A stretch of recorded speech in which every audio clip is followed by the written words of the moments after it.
नमस्कार दोस्तों, आपका स्वागत है हमारे चैनल पर। आज मैं आपको कार्तिक मास अध्याय 5 सुनाऊंगी। आपको कथा अच्छी लगे है तो हमारे वीडियो को लाइक करें, कमेंट करें। कार्तिक मास की कथा अध्याय 5। हिंदू धर्म में कार्तिक मास को अत्यंत पवित्र और धार्मिक महत्व से परिपूर्ण माना जाता है। इस मास में भगवान विष्णु, भगवान शिव और देवी लक्ष्मी की विशेष पूजा की जाती है। इस मास का हर दिन पुण्य और मोक्ष की प्राप्ति के लिए अति उत्तम माना जाता है। कार्तिक मास की पौराणिक कथाओं में कई महत्वपूर्ण धार्मिक और आध्यात्मिक संदेश छिपे हुए हैं। इन कहानियों के माध्यम से भक्तगण अपने जीवन को आध्यात्मिक उन्नति की ओर ले जा सकते हैं। इस अध्याय में हम भगवान विष्णु के भक्त राजा चंद्रपाल की कथा सुनेंगे, जिसने कार्तिक मास का व्रत कर अपने राज्य और जीवन में आई आपदाओं से मुक्ति पाई। राजा चंद्रपाल की कथा एक निष्ठावान भक्त का संघर्ष और विजय। पुराने समय की बात है। दक्षिण भारत में चंद्रवती नगरी के राजा चंद्रपाल एक धर्मनिष्ठ, नीतिपरायण और न्यायप्रिय शासक थे। उनके राज्य में प्रजा अत्यधिक सुखी और शांतिपूर्ण जीवन व्यतीत कर रही थी। राजा चंद्रपाल स्वयं भगवान विष्णु के अनन्य भक्त थे और उन्होंने अपने राज्य में धर्म और अध्यात्म को सबसे ऊंचा स्थान दिया था। वे न केवल एक महान योद्धा थे, बल्कि धार्मिक आस्थाओं में भी विशेष रुचि रखते थे। राजा चंद्रपाल की धर्मपत्नी रानी सुदक्षिणा भी अत्यंत धार्मिक थी। उन्होंने अपने जीवन में हमेशा सत्य, धर्म और करुणा का पालन किया। राजा और रानी ने कई धार्मिक अनुष्ठानों का आयोजन किया और भगवान विष्णु की विशेष पूजा अर्चना में अपना समय लगाया। राज्य पर विपत्ति का साया। राजा चंद्रपाल का राज्य अपनी समृद्धि और शांति के लिए प्रसिद्ध था। लेकिन एक दिन राजा चंद्रपाल के जीवन में एक बड़ा संकट आ गया। पड़ोसी राज्य के राजा अधर्मासुर ने अपने राज्य की सीमाओं को बढ़ाने के उद्देश्य से चंद्रपाल के राज्य पर आक्रमण करने की योजना बनाई। अधर्मासुर एक अत्याचारी और निर्दयी शासक था, जो अपने राज्य में धर्म और सत्य का कोई स्थान नहीं मानता था। उसने चंद्रपाल के राज्य पर आक्रमण कर दिया और अपनी विशाल सेना के साथ युद्ध की घोषणा की। राजा चंद्रपाल के पास सीमित संसाधन और सेना थी।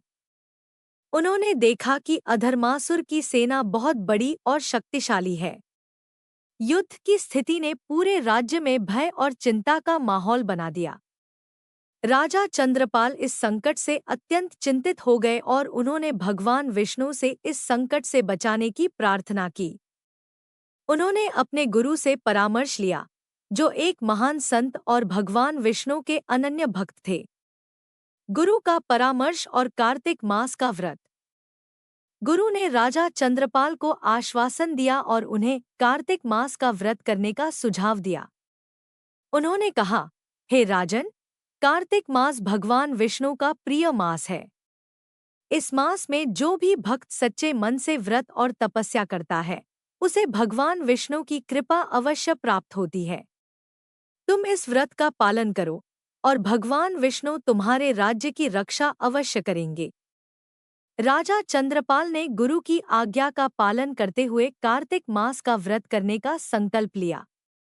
उन्होंने अपने पूरे राज्य में इस व्रत के पालन का आह्वान किया, ताकि भगवान विष्णु की कृपा से राज्य की रक्षा हो सके। राजा ने संकल्प लिया कि वे और रानी सुदक्षिणा इस पूरे मास भगवान विष्णु की भक्ति और आराधना में लीन रहेंगे और राज्य की समृद्धि और सुरक्षा के लिए प्रार्थना करेंगे। व्रत का प्रारंभ और भगवान विष्णु की आराधना। राजा चंद्रपाल और रानी सुदक्षिणा ने कार्तिक मास के पहले दिन से ही व्रत का पालन करना प्रारंभ किया। उन्होंने प्रतिदिन ब्रह्ममुहूर्त में उठकर गंगा स्नान किया और भगवान विष्णु के मंदिर में जाकर उनकी पूजा की। राजा ने अपने महल में विशेष यज्ञ और हवन का आयोजन किया, जिसमें राज्य के सभी नागरिकों ने भाग लिया। राजा और रानी ने पूरे मास फलाहार और निराहार व्रत किया और प्रतिदिन भगवान विष्णु के नाम का जाप किया। उन्होंने तुलसी माता की विशेष पूजा की और दीपदान का आयोजन किया। पूरे राज्य में दीपमालाएं जलने लगी और भगवान विष्णु के भजन और मंत्रों की ध्वनि गूंजने लगी। राज्य में धार्मिक जागृति और भक्तिमय वातावरण। राजा चंद्रपाल की निष्ठा और भक्ति से पूरे राज्य में धार्मिक जागृति का माहौल फैल गया। प्रजा ने भी अपने राजा और रानी के साथ मिलकर कार्तिक मास का व्रत करना शुरू कर दिया। राज्य के हर कोने में भगवान विष्णु की पूजा और भक्ति होने लगी। मंदिरों में हर दिन विशेष पूजा, भजन और कीर्तन का आयोजन होने लगा। प्रजा ने भी कार्तिक मास के व्रत के नियमों का पालन किया। राज्य के सभी नागरिकों ने ब्रह्ममुहूर्त में उठकर स्नान किया और भगवान विष्णु की पूजा की। हर घर में तुलसी पूजा और दीपदान का आयोजन हुआ। चारों ओर भक्ति और श्रद्धा का वातावरण बन गया और राज्य में सुख और शांति का माहौल छा गया। भगवान विष्णु की कृपा और चमत्कार। कार्तिक मास के व्रत का समापन होते ही भगवान विष्णु राजा चंद्रपाल की भक्ति और निष्ठा से अत्यंत प्रसन्न हुए। उन्होंने स्वप्न में राजा को दर्शन दिए और कहा, हे राजन, तुम्हारी भक्ति और निष्ठा ने मुझे अत्यंत प्रसन्न किया है। तुमने सच्चे मन से कार्तिक मास का व्रत किया है, इसलिए मैं तुम्हें आशीर्वाद देता हूँ कि तुम्हारा राज्य सदैव समृद्ध और सुरक्षित रहेगा। तुम अधर्मासुर के भय से मुक्त हो जाओगे और तुम्हारी प्रजा सदैव सुखी और संतुष्ट रहेगी। भगवान विष्णु के दर्शन पाकर राजा चंद्रपाल अत्यंत प्रसन्न हुए।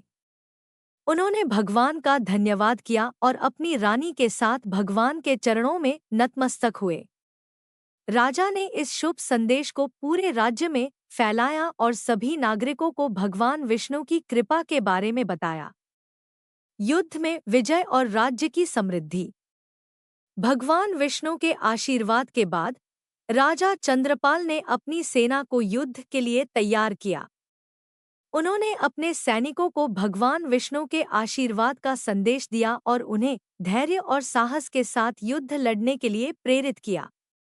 अधर्मासुर की सेना ने चंद्रपाल के राज्य पर आक्रमण किया, लेकिन जैसे ही युद्ध शुरू हुआ, एक अद्भुत घटना घटी। भगवान विष्णु की कृपा से अधर्मासुर की सेना में भय और असमंजस का माहौल बन गया। अधर्मासुर की सेना ने बिना किसी कारण के युद्धभूमि से पीछे हटना शुरू कर दिया। राजा चंद्रपाल की सेना ने इस अवसर का लाभ उठाया और बिना किसी बड़े संघर्ष के शत्रु सेना पर विजय प्राप्त की। अधर्मासुर को अपनी हार माननी पड़ी और वह कभी चंद्रपाल के राज्य की ओर दृष्टि नहीं उठा सका। यह कथा हमें यह भी सिखाती है कि सच्ची भक्ति और समर्पण से भगवान अवश्य प्रसन्न होते हैं। कार्तिक मास का व्रत व्यक्ति के जीवन में सुख, शांति लेकर आता है।